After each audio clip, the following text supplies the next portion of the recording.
Bapa saban poe bolokot jeung kesang, mikir nepi ka buuk tereh ngipisan. Teu paduli capek jeung era, teu eleh ku rasa hoream.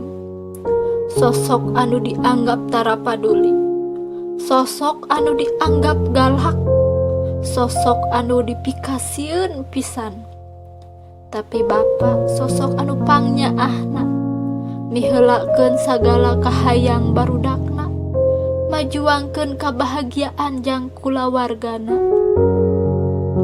Bapa sok sanajan anjeun teu ngandung, tapi getihna ngocor ka budakna. Sok sanajan anjeun teu ngalahirkeun, tapi sora Bapa nu pangheulana kadangu ngazanan budakna.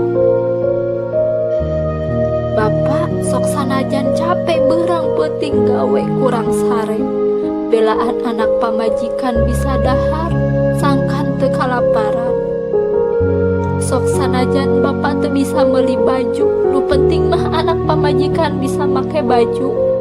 Sok sanajan anjeun dahar jeung puruluk uyah hungkul, nu penting mah anak pamajikan bisa dahar jeung daging, bisa dahar jeung deungeuna anu ngeunah. Sok sanajan surga aya di dampal emak, tapi moal aya surga mun eueuh karidoan nu jadi Bapa. Bapa anjeun lir mega nu mayungan dina panasna sarerenge, da wanci betrangna beurang, kanyaah anjeun diisan hate, mepende rasa dina panenjo dunya.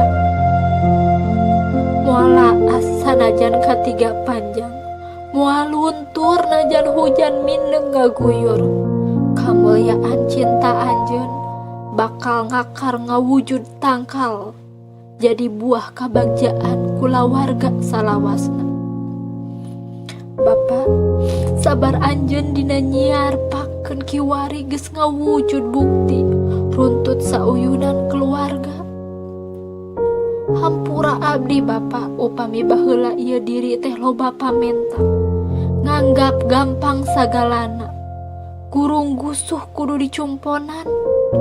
Ayeuna mah geuning karasa capena asruk-asrukan neangan kabagjaan teh.